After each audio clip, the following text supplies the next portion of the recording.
Hey guys, it's that one game guy coming around to give you an overview of the Elder Scrolls Online. And the beginning gameplay is on PlayStation 4, and the ending gameplay is Hawken on PC. And to get in the meat and potatoes of the review, I'm going to start out with the Imperial Edition or Tamriel Unlimited, and how it's not worth it. And I feel like anybody who paid upfront at the beginning of the game's release and pay the full amount is not getting as much as they should have gotten. And I'll explain it as this. I committed the cardinal sin. I pre-ordered the game because I expected it to be an okay game for what it is, and I wanted to get everything that came in the game pack because I wanted to support Bethesda by buying their game and paying extra for the additional content. So that means the Molag Ball statue, the Tamriel poster, the guidebook, the in-game content such as the horse, the treasure maps, and the pets and everything else in the game. Now, what's bad about this? Everything that you get in the pack now does not matter anymore. So you paid $120 for in-game content that does not equal up to the value. You buy the game in initial release, it was $160. I mean, $120 for the pre-order and to get everything in the game that has to offer. So the Molag Ball poster, everything like that, I feel like it doesn't add up to $120. First of all, second, everything that you get in game does not matter. It only links to one character. You cannot use it over a multiple use of characters, meaning that you have to pick one character and you have to stick to them. Now, anybody who's ever played an MMO does not stick around on their first character. They find that they want to respec their character or make another character now that they're used to playing the game and now that they're used to all the inner workings of the game. So start off with everything. You have the horse. As soon as you get into the gameplay, you can go into the crown store and find that they already have different horses for sale. So now that the $60 extra that you got for the plain white Imperial horse, you can get for something like Mehru's Dagon's horse, which is way better looking, and you may like better. You have the pets. There's a lot more pets in the crown store, and you just have a plain mud crab. Maybe you want something else other than the mud crab. So now you have a plain mud crab pet, and you have a plain horse in the game. Now you have Rings of Mara. They only work for one character, and you can only link them to another character, and you can only play with the other person. So, say you link up the Rings of Mara to another player in the game. Maybe they don't play anymore. So now the Rings of Mara are completely useless, not to mention they take up a ring slot, and you can no longer use them on any other character. So the XP bonus from the Rings of Mara are pretty much useless. Also, you can buy them in the Crown Store for less than even $5. I'm not kidding you. You can buy the Rings of Mara for less than $5. So that's also more in-game content that you bought for $120 that no longer matter. The treasure maps, they only last for one character. So say you use all the treasure maps on one character. Now you can't use any of those treasure maps on another character to get a good start with that character. Another thing, you can play as an Imperial in any race, and you can also play as any race in any faction, which is, one, I admit that it's stupid, but however, you did pay $120 for this added feature. I wasn't going to misuse this feature. I'm playing as a Breton in the Daggerfall Covenant, and I have other characters in other factions that are races in that faction. I don't feel like it, lore-wise, that they should allow any race in any faction because it's a war, and they don't want multiple races playing in that faction and become emperor. They want a race from that faction to be emperor, and it kind of mixes everything up. So now you have the Rings of Mara that don't work. You have the Imperial Edition that everyone now can gain access to the Imperial race. So now that's other content that's no longer viable.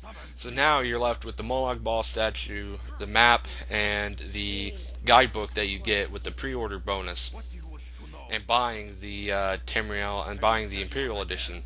And that does not equal up to $120. You can probably find a Moloch Ball statue on eBay for $10 easy. Also, the guidebook is very not well made, and it fell apart on me 2 months after I got the game out. And I put it up in a bookshelf, and it kind of just fell apart on me as soon as I took it out of the bookshelf to look at it. So now you have everything in the Imperial Edition that does not work, and no longer. And even if you buy all this or you just got the base game, so now you're thinking, well, I just got the base game. I don't have all the problems that you have.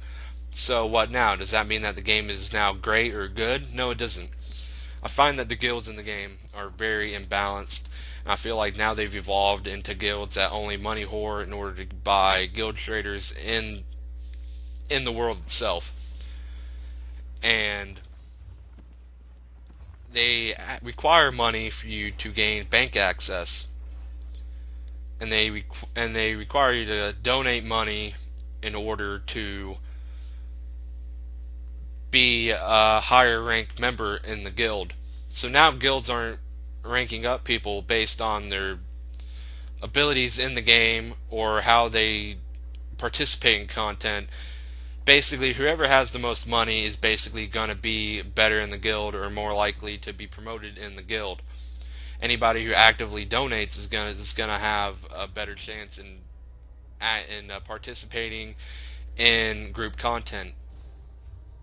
So if you feel like you aren't going to be used, then you're just going to leave the guild and make your own guild. Well, to have a good guild, you had to invite everybody in the game.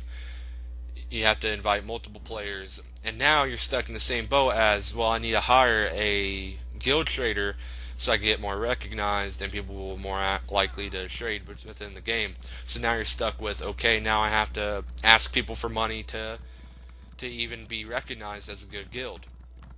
That's kind of unbalanced, and I realize that asking people to donate money in guilds is not a new thing, but I feel like it's kind of stupid because now these guild creators have the ability to block off a lot of content that would already came in the game.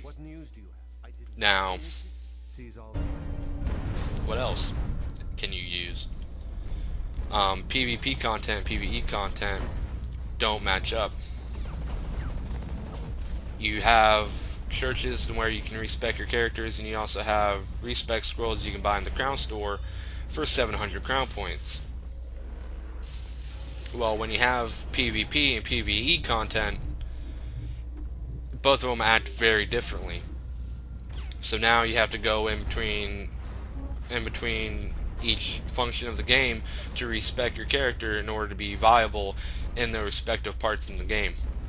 You can't run a PvP character in PvE dungeons because they might not be as good in PvE dungeons as they would versus other players. So now you're stuck in between wondering, okay, now what should I do? Should I make separate characters for each class? And it's very unbalanced. Also in PvE content, people no longer play PvE content because they want to go to endgame. So now they're skipping a major part of the game, a lot of the game, in order to actively be better at the game by gaining all the skill points and everything in order to be endgame viable. And when you focus around endgame and beginning game, or the start of the game is very grindy and not fun, then what's your game even about? Is it good? Is it a good game? Is it good for a game to be good at endgame but not in the beginning stage of the game? I'd like to disagree.